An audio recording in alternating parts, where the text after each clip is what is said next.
Hola, ¿qué tal, fútbol fieros? Bienvenidos a esta edición inesperada, podemos llamarla así, número 25 de la temporada 14 de Football Fever. Edición que estoy haciendo ahora mismo en jueves a pasadas las 11:30, casi rozando las 12 de la noche, aquí en los estudios centrales de Football Fever. Pero es que, dada la situación de lo que ha habido entre semana, ¿cómo no hacer un programita express para el pueblo de todo lo que ha pasado durante estos 3 días, desde el pasado martes que estuvimos con vosotros haciendo el número 24? Hemos tenido una jornada de Premier League, una jornada de Serie A, Supercopa Francesa y alguna que otra cosa más que, si la voz no se estropea, que ya he tenido que corregir aquí en el formato de edición.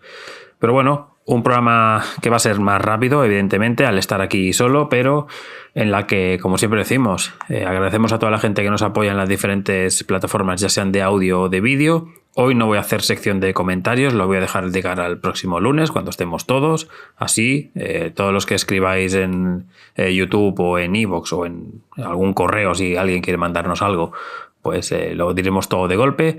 Así que nada, vamos a ir ya un poquito con esa jornada que hemos tenido, sobre todo de dos de las tres principales ligas que tratamos en el programa. Hay que recordar que la Bundesliga regresa ya este fin de semana, así que, bueno, pues también más faenita aquí para el soci y para el pueblo, para hacer contenido y daros un poquito de ocio en vuestras largas semanas de trabajo, en los transportes, en los trayectos de un sitio para otro.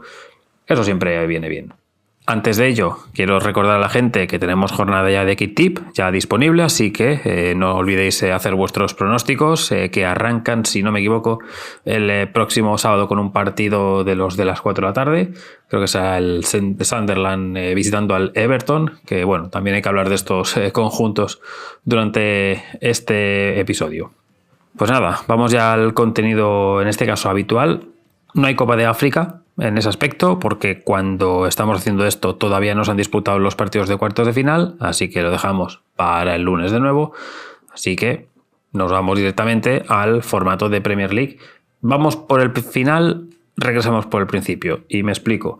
El final es el partido que ha sucedido esta misma noche entre Arsenal y Liverpool, que ha acabado con empate a 0, que visto así parece que ha sido un partido donde no ha pasado muchas cosas, y en realidad ocasiones como tal no ha habido demasiadas, pero sí que han pasado cositas en lo que es el transcurso del encuentro. De lo más destacado que podemos decir, pues que el Liverpool ha competido muy bien la segunda mitad, donde el Arsenal parecía que iba a llevarse todo el peso del partido, sobre todo en la recta final del encuentro, este típico arreón que suele tener el Arsenal en las segundas partes. Creo que han dicho en la transmisión de DAZN que eran los dos equipos más goleadores de las segundas mitades.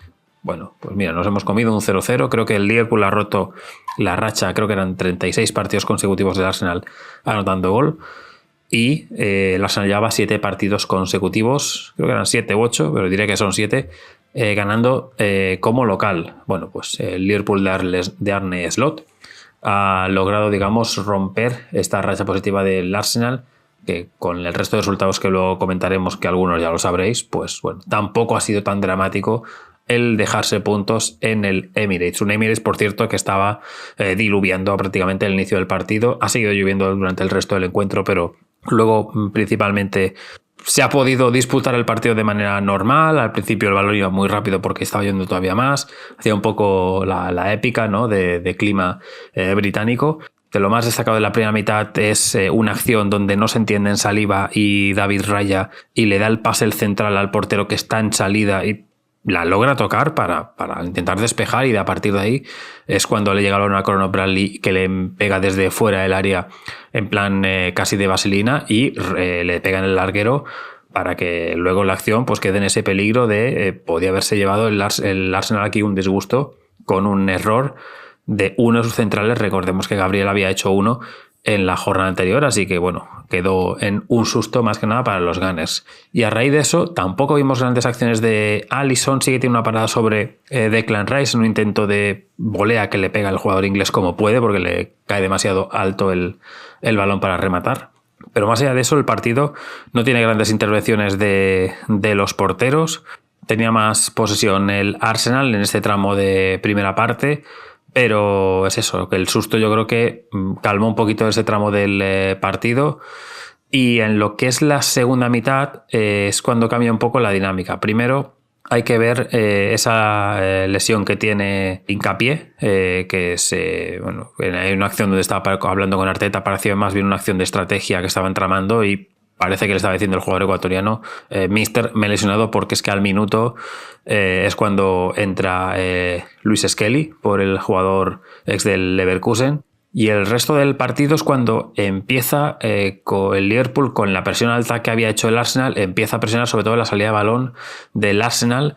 Y ahí es cuando vemos al conjunto de Arteta que ha estado más atrás de lo que pensábamos, porque el Liverpool recuperaba bien el balón porque el Arsenal tenía que despejarlo y con intentos de balones largos hacia Gyökeres la acababan ganando los centrales. Han estado bastante bien Konaté, Van Dijk en el día de hoy. También el resto del equipo, Szoboszlai es el que más me ha gustado de los Reds. Szoboszlai ha tenido 2 lanzamientos de falta.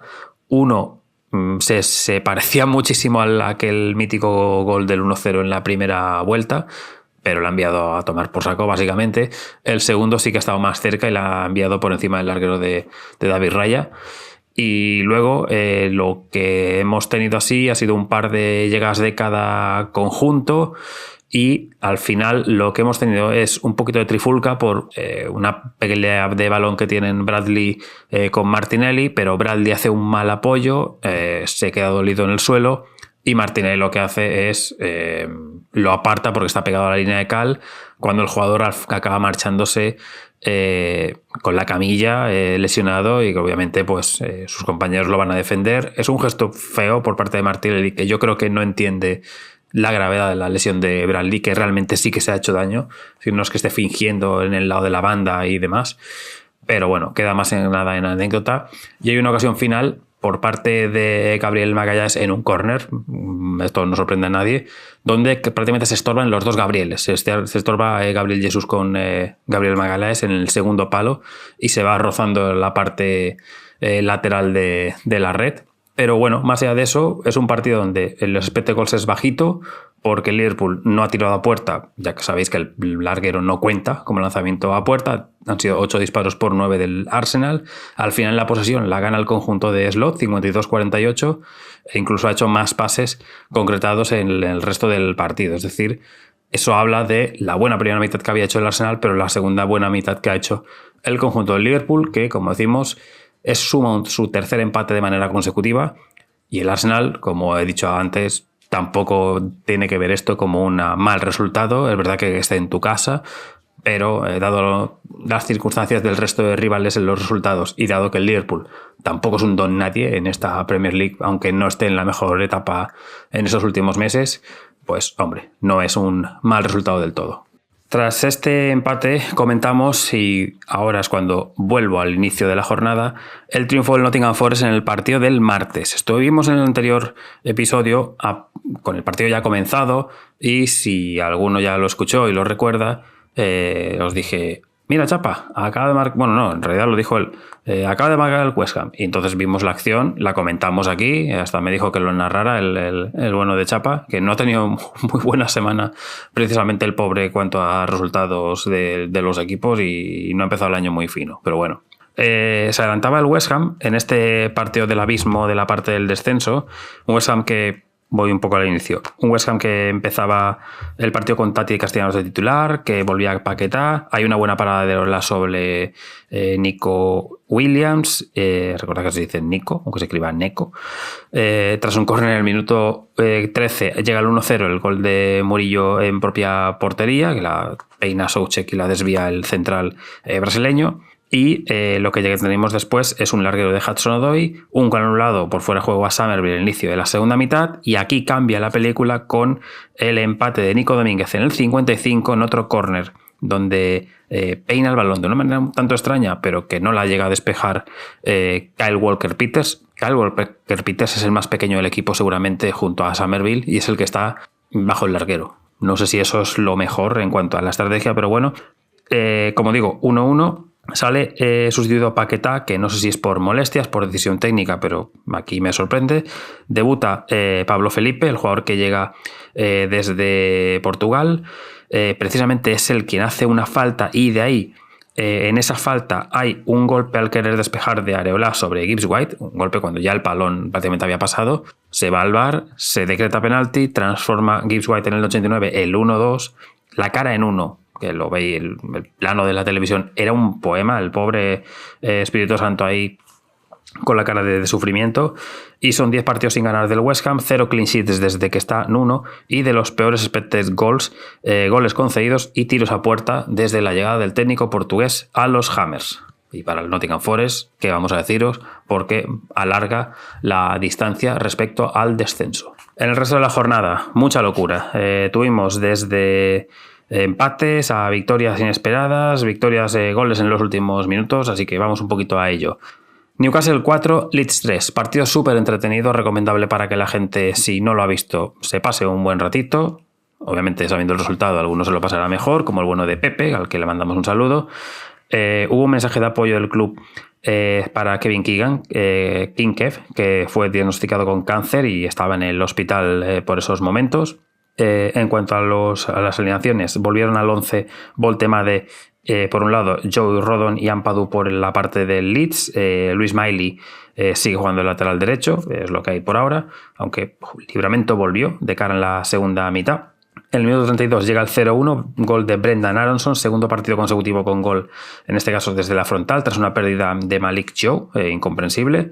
Y 4 minutos después empata Harvey Barnes en el 36, tras una dejada de Gordon y de Voltemade.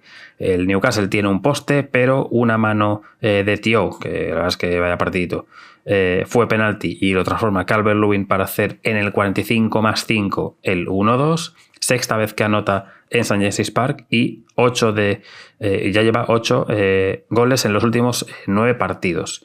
Luego hay una acción donde Joelinton reclama penalti, le acaban sacando amarilla por protestar y por las formas. Acaba haciendo cambios Eddie Howe, cambian a Chio y a Tonali al descanso. En el 54, tras un balón salvado por Miley en la zona pegada a la zona del lanzamiento del córner, hay el centro con el exterior de Bruno Guimaraes y el 2-2 de Joelinton de cabeza. Aprieta el Newcastle teniendo varias ocasiones, poste incluido en este caso de James Justin, también para el Leeds. Adivina también el cambio que viene después, que es el de Voltemade por Visa. No hay manera de verles juntos, nunca nadie les ha visto en la misma habitación. Y en el 79 llega el 2-3, el segundo gol de Brendan Aronson de un tiro cruzado, aquí haciendo un poco la sorpresa cuando el Newcastle, como decimos, estaba yendo hacia la victoria. Luego en el 91 empataba de penalti Bruno Guimaraes después de unas manos de Aronson, manos bastante claras. Y en el 90+12, es el 102 básicamente, es cuando llega el 4-3, el gol de Harvey Barnes, el segundo, doblete, revolviéndose en el área, no puede Perry salvar el balón. Primera derrota del Leeds en 8 partidos y medio, recordemos siempre esa media parte del Etihad, y tercera victoria consecutiva de este Newcastle, después de que Pepe se pasara por este programa, así que después de su visita, pues oye, todos son victorias en los Magpies. Por cierto, calendario del Newcastle en el mes de enero, sin Pepe no se lo sabe y los fans de los Newcastle tampoco. Le he echado un ojo y es curioso. Ahora tiene FA Cup Bournemouth. Luego tiene la ida de la Carabao ante el City en casa.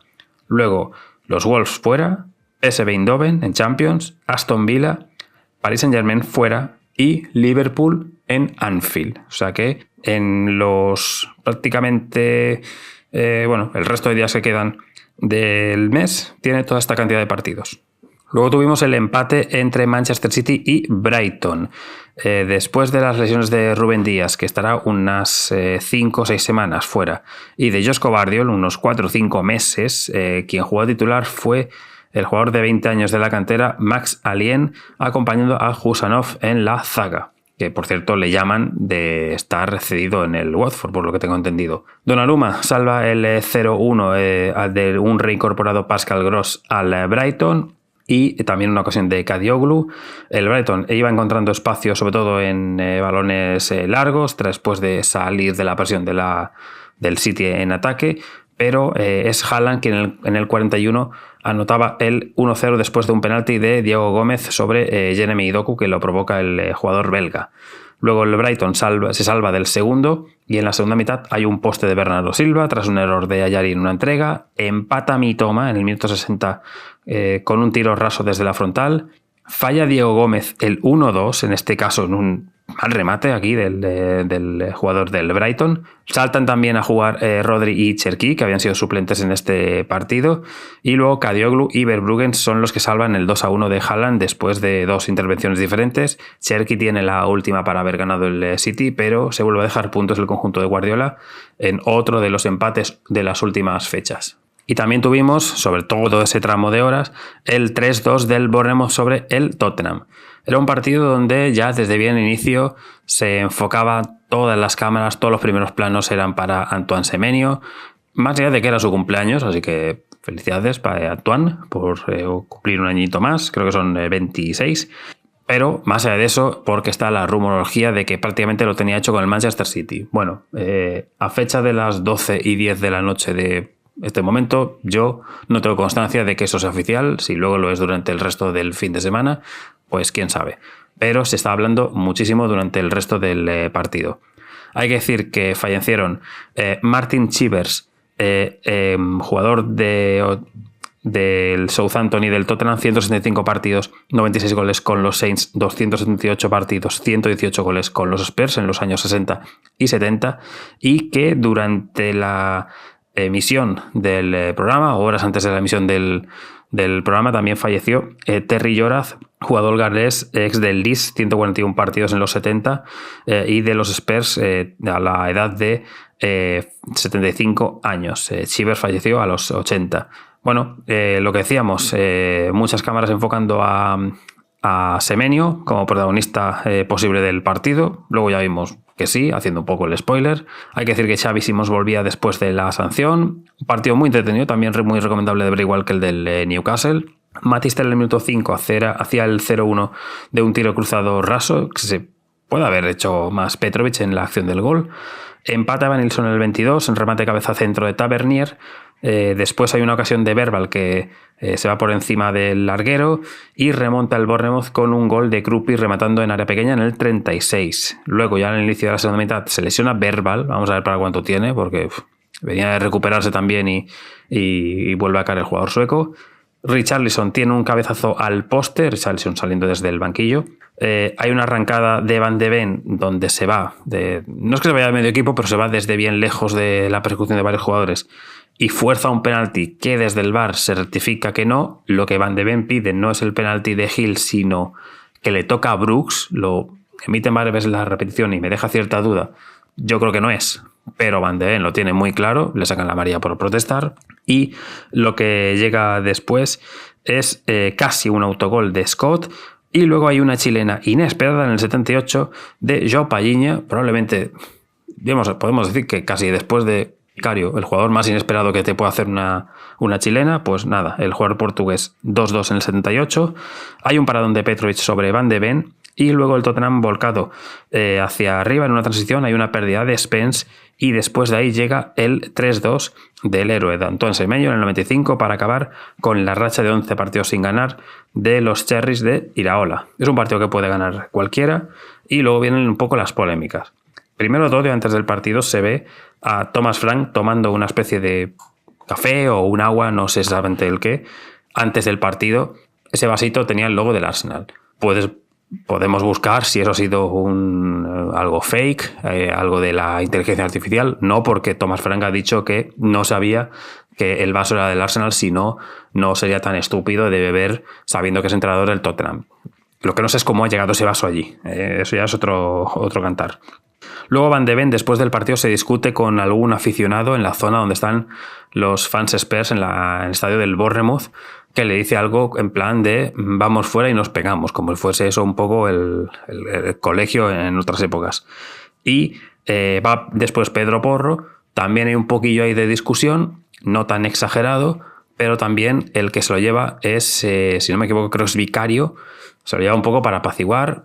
Vicario se va, no pasa ningún problema, y luego llega João Palhinha, que va a dialogar. Ahí João Palhinha sí que no se ve que hay ningún tipo de maldad ni ninguna interacción. Obviamente estarían enfadados los aficionados de los Spurs, pero el jugador portugués fue más a calmar un poco la situación. Así que también bien por el centrocampista ex del Fulham. Y obviamente cuando fue Thomas Frank a darle un aplauso, pues fue abucheado. Así que bueno, no tiene pinta buena de que la cosa esté bien por el Tottenham si no llegan las victorias. Crystal Palace y Aston Villa empataron a 0 en el único duelo que no tuvo goles de toda la jornada. Hubo una ocasión por parte de Brennan Johnson después de una buena jugada y de buenas acciones de Adam Wharton. Otra también para Watkins en la primera mitad. El Dibu se marcha lesionado tras el descanso, entra Bissot. El Palace se vuelca buscando el gol con varias llegadas, varias ocasiones sacadas por el propio Bissot y por los defensores, que defendió bien el Aston Villa aquí. Hay un poste de Lindelof en la segunda mitad y no hay mucho más en el partido. La verdad es que es un partido de poco ataque por parte de los villanos. Tuvieron más posesión. Cuando el Aston Villa tiene más posesión no gana o no acaba marcando tanto. Cuando no tiene tanta es cuando se lleva esos partidos. Es el meme, la risa que tienen ellos con los expected goals y con este tipo de acciones. Del resto de partidos tuvimos un Brentford 3 Sunderland 0, un duelo de dos conjuntos en una buena forma de esta temporada. Igor Thiago a la media hora hacía el 1-0 tras tener otra acción previa. Se va de Rooks perfectamente haciendo un buen regate después de un pase de Janel a la carrera.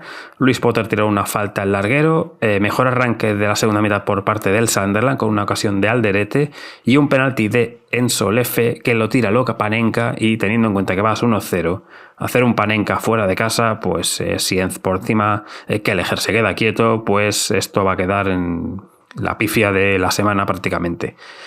Luego Kevin Schade tiene un disparo al larguero y en una continuación hay un centro desde la banda y lo que hace es el balón llega, lo peina Schade y lo remata para hacer el 2-0 Igor Thiago, doblete en el 65 del jugador que no marca los goles él, los marca Deus, así que pues nada, goles de Dios. Y el resto pues son llegadas por parte local. Llega el 3-0 de Yarmolew en un córner en el 73. Expected goals de 2.97 por parte del Brentford. 16 goles de Igor Thiago. Ya supera la cifra de más goles en una temporada de jugadores brasileños que lo habían hecho Cunha, Martinelli y Firmino, que era 15 hasta la fecha.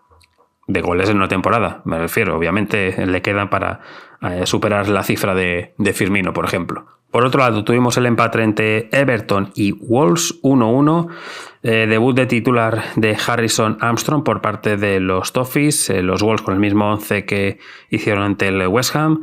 Michael Keane hizo el 1-0 desviando un tiro de Irok Bunam en el minuto 17. Así que adelantó al conjunto de David Moyes. Luego hay un poste del propio Keane, que podía haber hecho un doblete después de una acción de balón parado.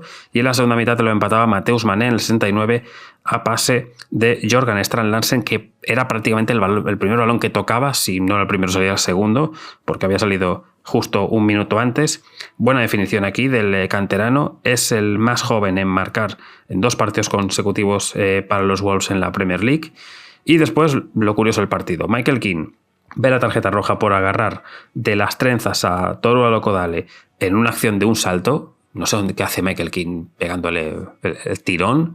No parece en el primer momento, pero ves que Alokodale se queja al árbitro y la acción sigue hasta que en la revisión de VAR, pues igual que se consideró en su momento, pues que si agarras el pelo de Cucurella pues es una agresión, pues imagínate en un salto tirar de unas trenzas, le puedes pegar a alguien un buen laterazo cervical. Esto, los que hemos tenido el pelo largo, sabemos que cuando se te engancha algo ahí, eso fastidia. Entonces, si encima se aposta, entiendo normal la absurda expulsión de Michael Keane. Y luego expulsan a Grealish, que tenía amarilla de minutos antes por hacer una falta, por aplaudir al árbitro irónicamente después de una falta que conceden al Everton. O sea, que no es que le aplauda por una decisión que va en contra, sino sea al contrario. Bueno, es extraño, pero no va a estar ni Keane ni Grealish en los próximos encuentros, así que, bueno, hay un paradón, por cierto, también de Pickford sobre Hugo Bueno en el final del partido, que si llega a ganarlo ya los Wolves es la nota definitiva de que este equipo ha pegado la mejora. Ha pegado cierta mejora después de estos 2 empates más la victoria ante el West Ham, pero todavía falta bastante para que los Wolves se asomen un poquito más la cabeza para pelear por fuera, para salir del descenso, mejor dicho. Muy poquito, por cierto, del Everton en ataque. Como veis, tampoco he comentado demasiado. Luego, por otro lado, tuvimos el triunfo del Fulham ante el Chelsea en el derbi del barrio. Ya sabéis que el estadio del Chelsea pertenece geográficamente al barrio de Fulham.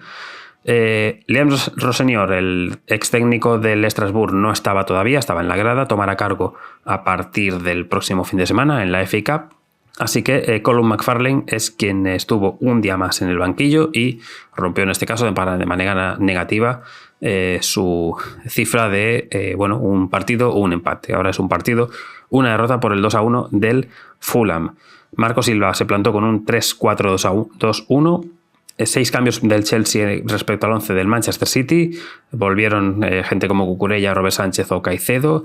Tiene una doble ocasión el Chelsea que saca el Fulham debajo del larguero. Y luego llega la roja de Cucurella en el minuto 26 por agarrar claramente a Harry Wilson en la frontal. Protesta Cucurella, pero yo creo que es bastante clara la roja porque es el típico que le agarras para evitar que se vaya mano a mano. Así que no hay más discusión. Luego hay un gol anulado al propio Wilson y en la segunda mitad cambia Marco Silva la formación al ataque, teniendo en cuenta que el Chelsea también había cambiado en ese caso para la defensa, para tener más ocasiones. Llega el 1-0 de Raúl Jiménez de cabeza en el 55.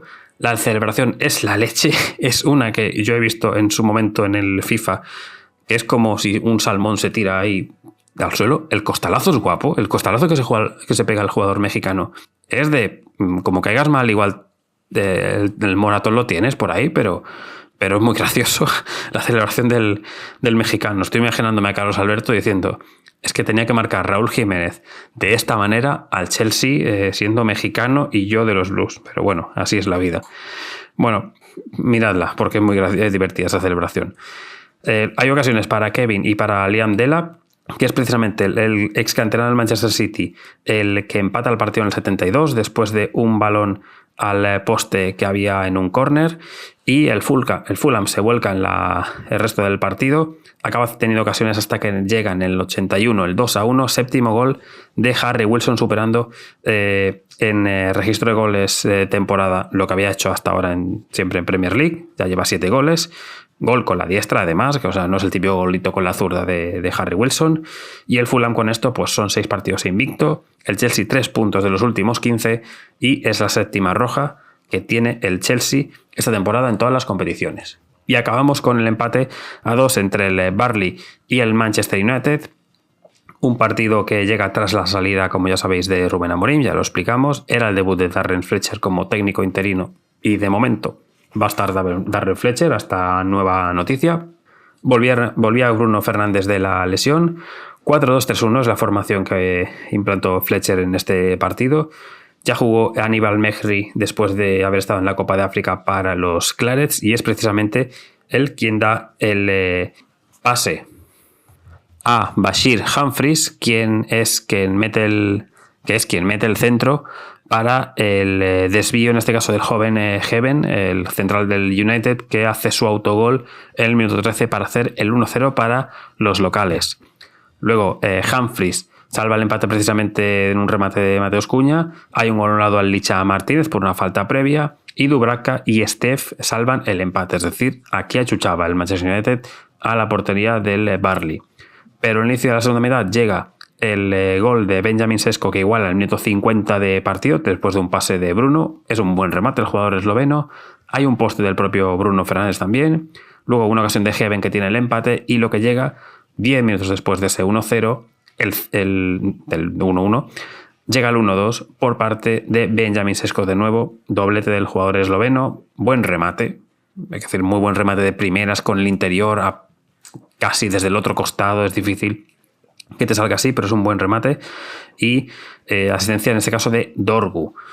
Empata. Luego, 6 minutos después, Jadon Anthony, después de un fuerte disparo, que yo creo que no se lo esperaba ahí Lamens, y minutos para Mainu y para Sirse. Lo digo porque son dos jugadores que tenía pinta de que salían sí o sí durante el mercado invernal, y veremos con la estancia de aumento de Fletcher y la llegada de si se queda él o si llega otro técnico. Luego el joven Lacey tuvo un larguero para los Red Devils en la recta final del partido. Un Manchester United que hizo 30 tiros, 10 a puerta, solo uno del Burnley más el autogol. Esos son los 2 goles. Y nada, expected goals de 0,24 por 2,25. Es decir, el Burnley suma un puntito de los que se suelen escapar habitualmente y el Manchester United no suma esos 2 puntos haciendo méritos, digamos. Ya sabéis que yo no me gusta hablar de la meritocracia a la hora de las jugadas porque luego el fútbol es como es, pero haciendo al menos esfuerzos para haber ganado el partido. Esos 30 disparos, las ocasiones. Hay mejoras después de lo visto. Cambiando el esquema, yo creo que puede jugar bastante mejor este Manchester United, así que es un despiste, pero porque las cosas quizás no acaban de funcionar. Pero hay signos de mejoría en los Red Devils. Y después de esto, pues recordamos cómo está ahora mismo la tabla después de 21 jornadas. Arsenal 49 puntos, Manchester City 43, Aston Villa 43, Liverpool 35. Esto no ha cambiado para nada, han empatado los 4 de arriba. Brentford quinto con 33 después de una gran racha en las últimas fechas. Tiene narices que el único empate en las últimas semanas ha sido el del Tottenham y fue de esos partidos, como suele decirse, aburridos. Y el Brentford, perdón, que le ha ganado al Everton, al Sunderland, al Bournemouth, a los Wolves. Es decir, ha ganado a todos los de la zona media-baja. Así que muy bien, por los de Keith Andrews, que están con 33 puntos, quintos. 32 para el Newcastle y para el Manchester United, que se quedan sexto, séptimo. 31 para Chelsea y Fulham. Luego tenemos décimo al Sunderland con 30, con 29 Brighton y Everton, ya lo digo toda la tabla. Con 28 Crystal Palace, 27, 14, puesto 14 para el Tottenham, 26 puntos para el Bournemouth, 22 para el Leeds, 21 para el Nottingham Forest, que es puesto 17, y en el descenso West Ham 14, ya son 7 puntos, Burnley 13, 8 puntos respecto a la salida del descenso, y los Wolves con 7.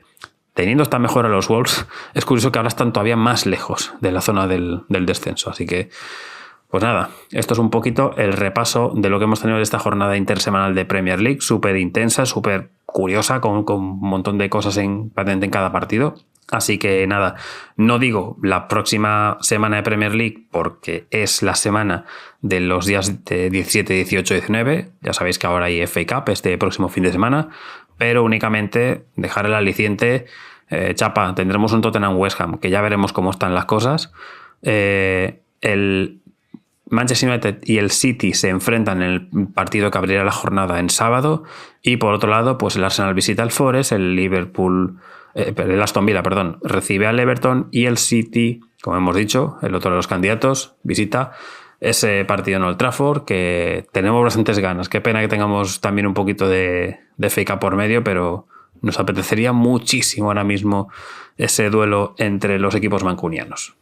Y nos vamos para el Calcio, que ha tenido su jornada número 19 entre semana, la última respecto a la primera parte del calendario. No me salía ni la palabra de todo esto. Hay que decir que hay equipos que no tienen todavía esos 19 partidos, pero que lo van a tener próximamente. Si no recuerdo mal, creo que es dentro de 2 semanas. Depende de cada conjunto, porque son los que recuperan de los encuentros que se jugaron en la Supercopa. Exactamente los días 14 y 15 de enero se disputan los partidos de Napoli, Inter, Bolonia y de Milan, cada uno contra un rival diferente. Ya explicamos que no es como en España, que han juntado los duelos que se enfrentan entre sí. Dicho esto, comenzamos el repaso por orden cronológico. Vamos primero a esa victoria que tuvo el Como en Pisa. Este partido ya lo comentó Chapa en su momento cuando estábamos haciendo el programa en directo. Y por hacer un poco un recuerdo, decir que ganó 0-3 el Como en la ciudad de la Torre Ladeada, con goles de Perrone en el 68 desde la frontal, en una contra de Ubicas en el 76 el 0-2, y aunque Butés detuvo un penalti, luego Dubicas hizo el doblete en el 96, también en este caso desde los 11 metros. Luego la Roma ganó 0-2 al Lecce en un partido donde marcaron Ivan Ferguson después de un tiro cruzado haciendo el 0-1. Hay un gol anulado a Pisili y se salva el Lecce del segundo, que acaba llegando ya en la recta final del partido por medio de Dovic rematando en área pequeña tras una acción de córner.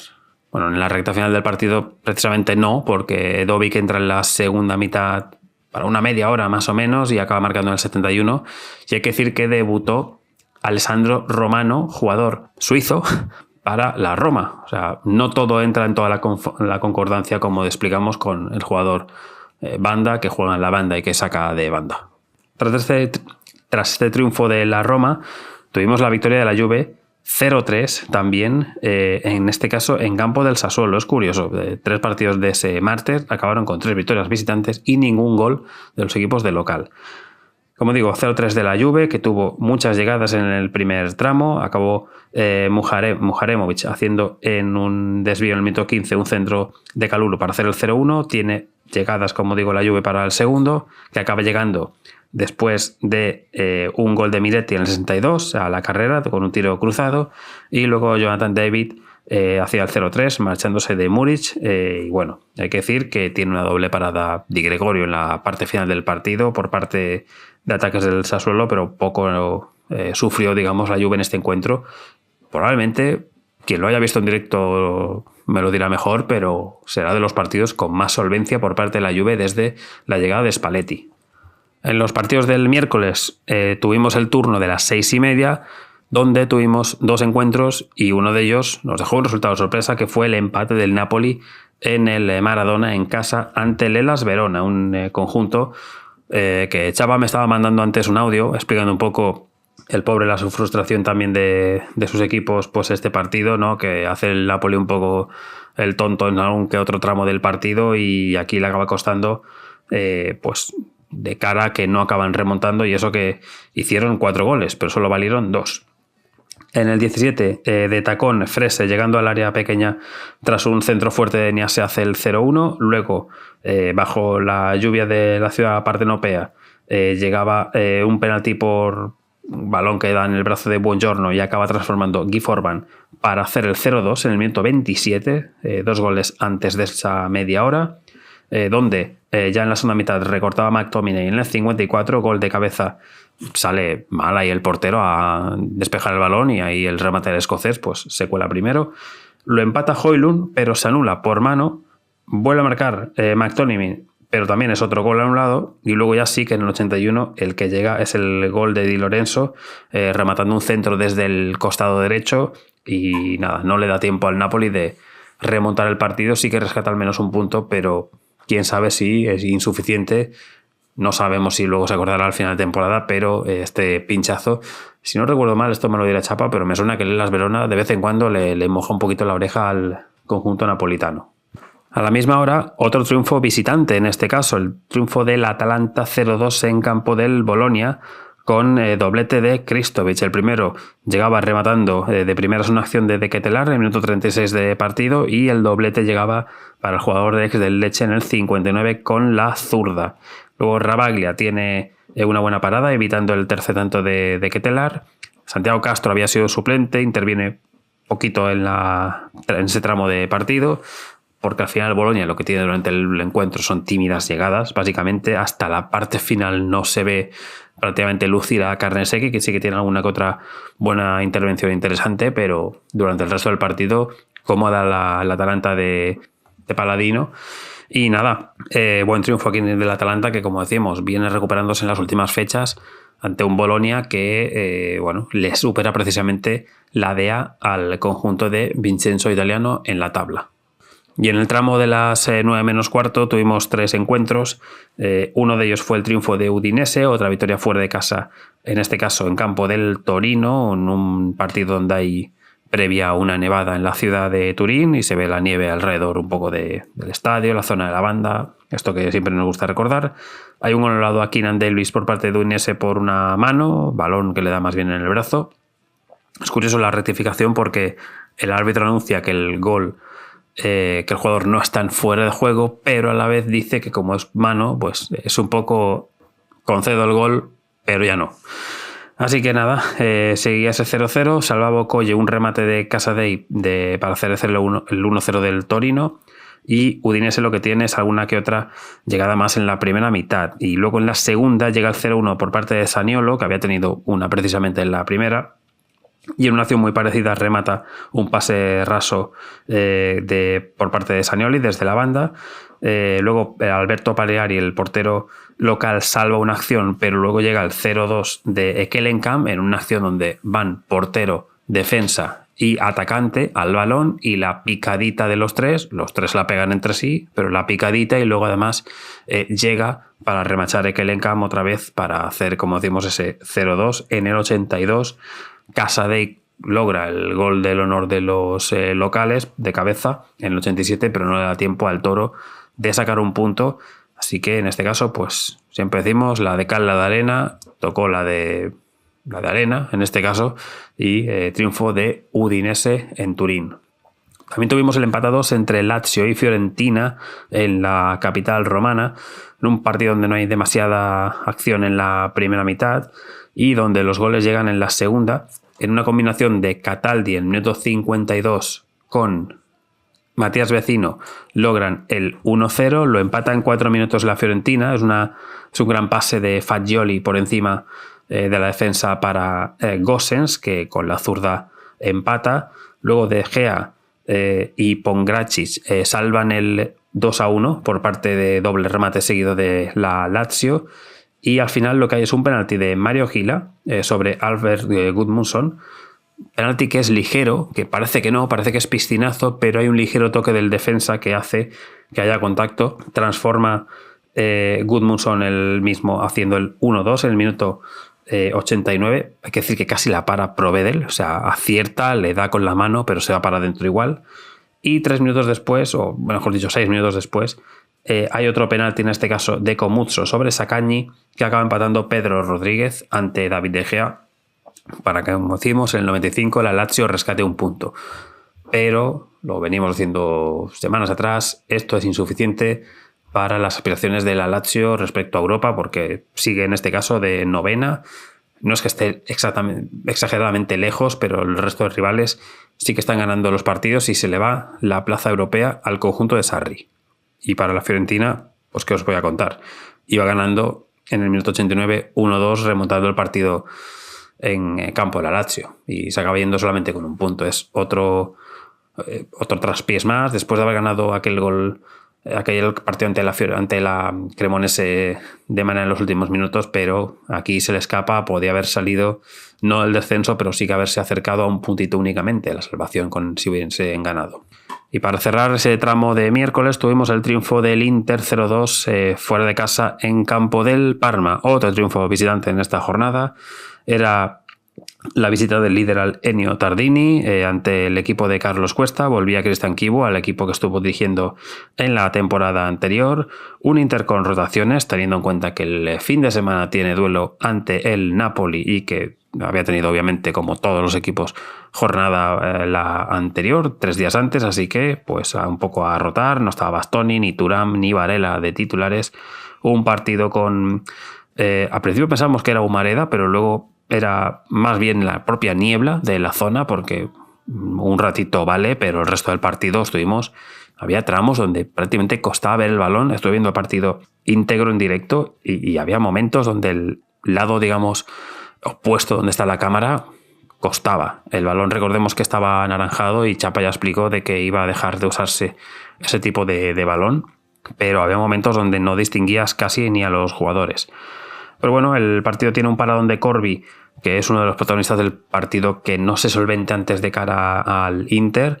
También hay una doble ocasión de Lautaro, un Inter que dominaba, que presionaba arriba. Sin embargo, en una contra tiene un remate a la cruceta Ondrica por parte del Parma, y un larguero también tiene, en este caso, Espósito para el Inter. Y lo que llega es el 0-1 de Federico Di Marco en el 43, en una acción que acaba siendo concedida por el VAR, porque primero se anula el gol y se revisa que no hay fuera de juego, en este caso del lateral del Inter, ex del Parma, que no celebró el gol, en este caso, por haber jugado allí unos años y de tener una cierta simpatía con el club, así que por respeto Di Marco no acaba celebrando ese 0-1 antes del descanso. Corvi en la segunda mitad volvió a ser clave para mantener las esperanzas del Parma. Buen partido en defensa de los tres centrales, en este caso, de Carlos Augusto, de Bisek y de Akanji, sobre todo, del jugador suizo.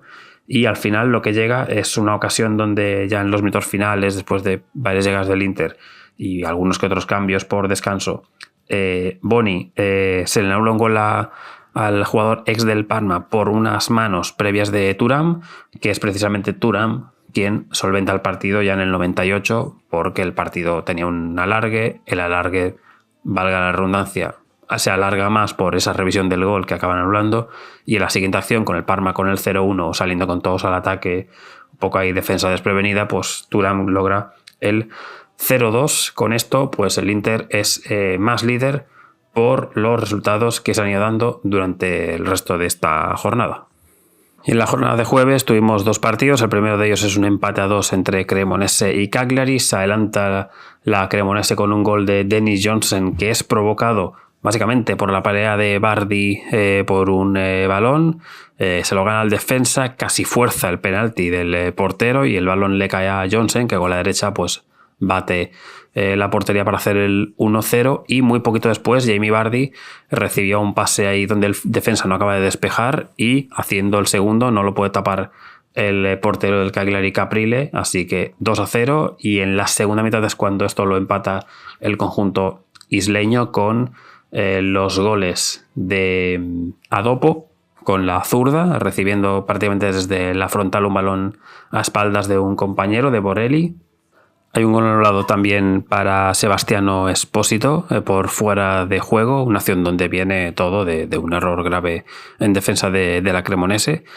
Y el que acaba empatando en el minuto 88 es ya el Trepi, que acaba haciendo el empate para el Cagliari, que bueno, casi acaba perdiendo ese punto porque en la recta final del partido Van de Putte envía un balón, un remate que tiene rozando el poste, que no entra prácticamente de milagro. El jugador se queda con la cabeza apoyada en la barra, digamos, en donde están los anuncios, ahí en las vallas publicitarias, y bueno, ahí con toda la desesperación.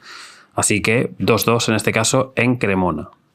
Y acabamos con el último partido, el empate del Milan en casa ante el Genoa, que arranca con el gol de Lorenzo Colombo, cosas de la vida, gol del canterano del Milan desde el 2010 al 2020 y que sigue perteneciendo al club rosonero todavía, pero en cuanto a la cantera y en cuanto al resto de los años sigue el jugador ligado, digamos, al club.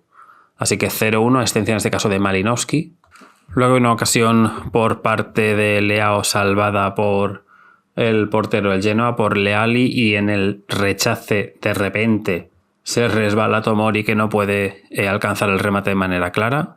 En la segunda mitad nos encontramos con un gol anulado al Milan, a Pulisic, en este caso por rematar con el brazo. Es curioso porque es un córner peinado por Gavia, que probablemente el balón ya entraba y él va a rematar de cabeza, pero le da sin querer con el brazo, con la mano, así que acaba anulándose el tanto.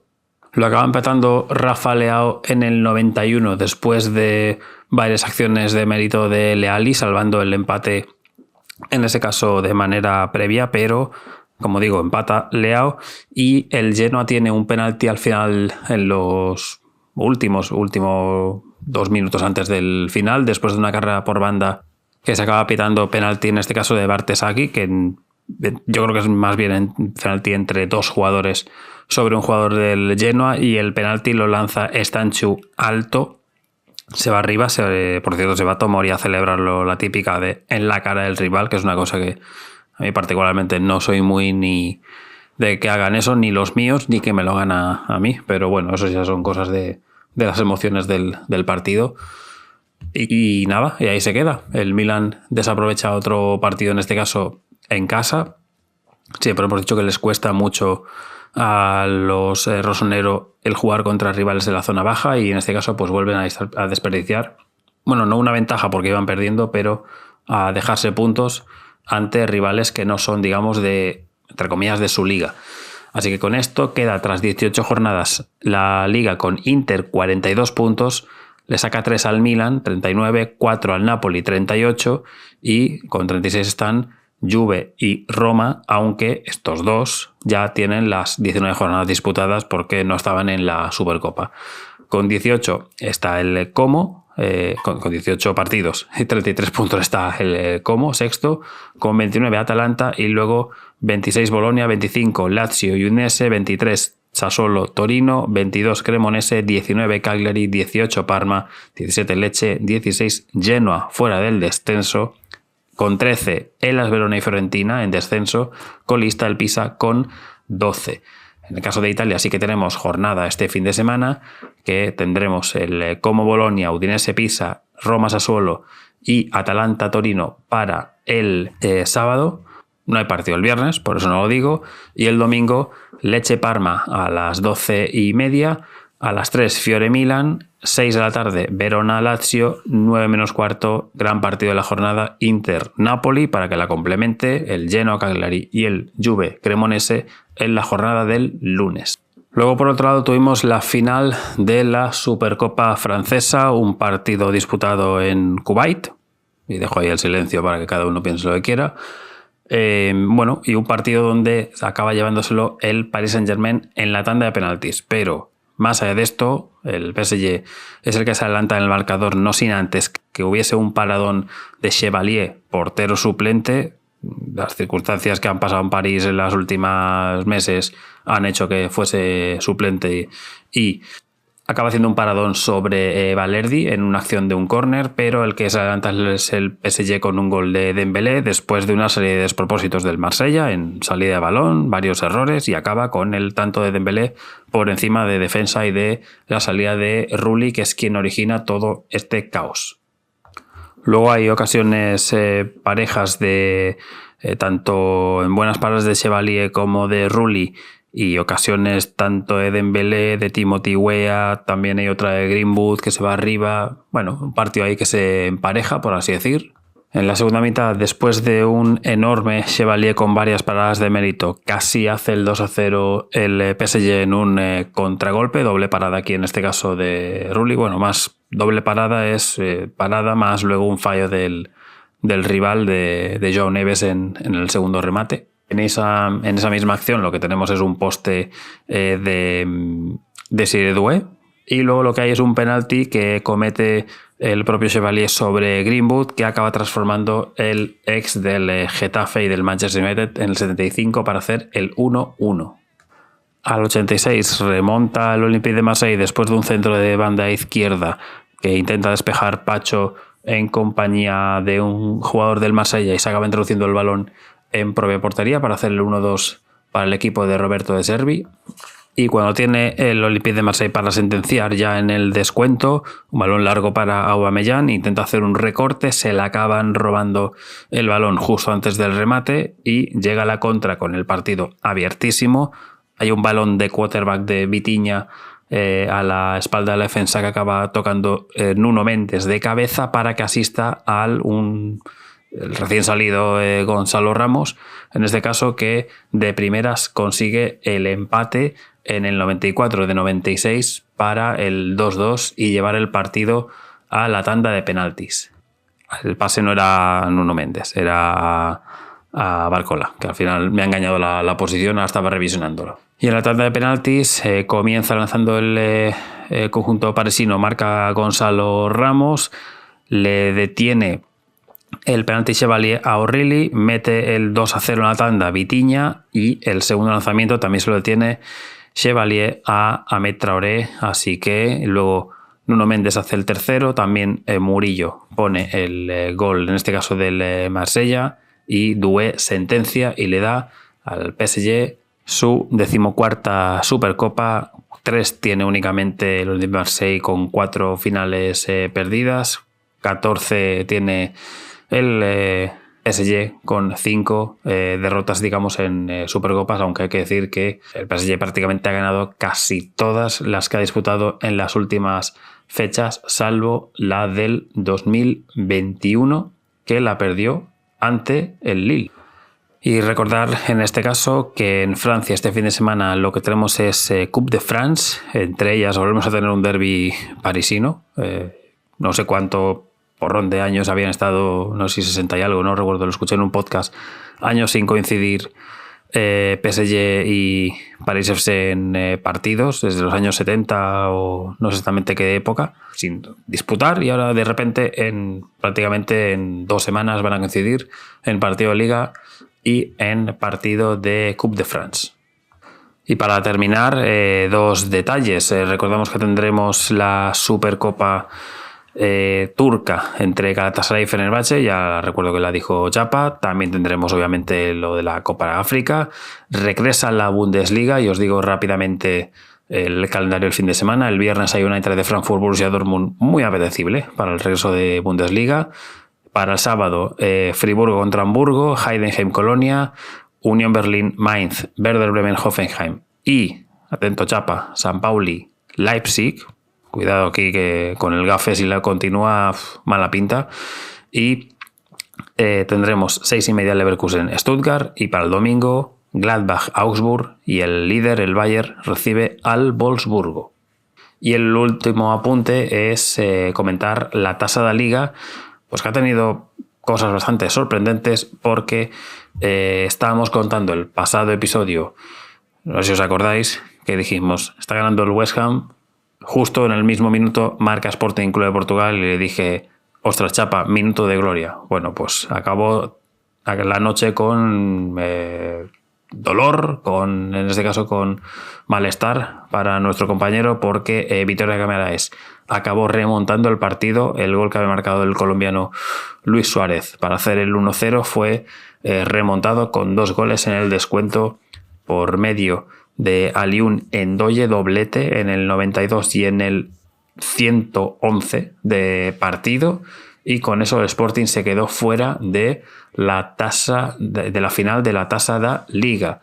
Pero lo sorprendente es que en el día del miércoles también nos encontramos con la derrota de Benfica ante el Sporting Club de Braga de Carlos Vicens, que ganó el partido 1-3 con goles de Pau Víctor y de Rodrigo Salazar. En este caso el ex del San Pauli y del Schalke puso el segundo tanto pasada la media hora. Pavlidis recortaba de penalti, y al final del partido Lagerbilke, el central sueco, si no me confundo exactamente, comprobaba por si acaso, sueco, marcaba el 1-3 definitivo.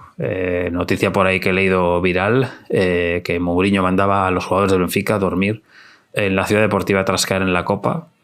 Bueno, no sé hasta qué punto esto es verdad, si es la típica noticia extraña, pero bueno, así es la vida en este caso, que una final que tenía pinta de ser entre clubes lisboetas acaba siendo un derbi dominio entre Vitoria Guimaraes y Sporting Club de Braga para el sábado a las 9 de la noche. Y con esto termina este episodio 25 de Fútbol Fever, un tanto diferente, grabado por secciones, por partes, con pausas, con errores por medio, pero transmitiendo lo que ha habido de jornada de Serie A, de Premier League, de Trophée des Champions en la Supercopa francesa y de la tasa de la Liga. Principalmente, ya sabéis, Italia e Inglaterra, principales secciones, pero si nos vemos los resúmenes, si hacemos la faena y tomamos apuntitos, pues qué menos que traeros aquí un poquito de información. Una pena para los del vídeo, porque esto se ha ido grabando por muchas partes, con gatas en medio dando vueltas y haciendo carreras y anulando partes de grabación, pero al menos para los de podcast, pues también lo tenéis de manera más natural y un poquito con música de fondo que lo haga un poco más ameno. Nada más, nos vemos el lunes con el siguiente episodio. Muchas gracias a todos por estar ahí. Ya sabéis que cualquier like, cualquier comentario nos ayuda muchísimo. Hasta luego.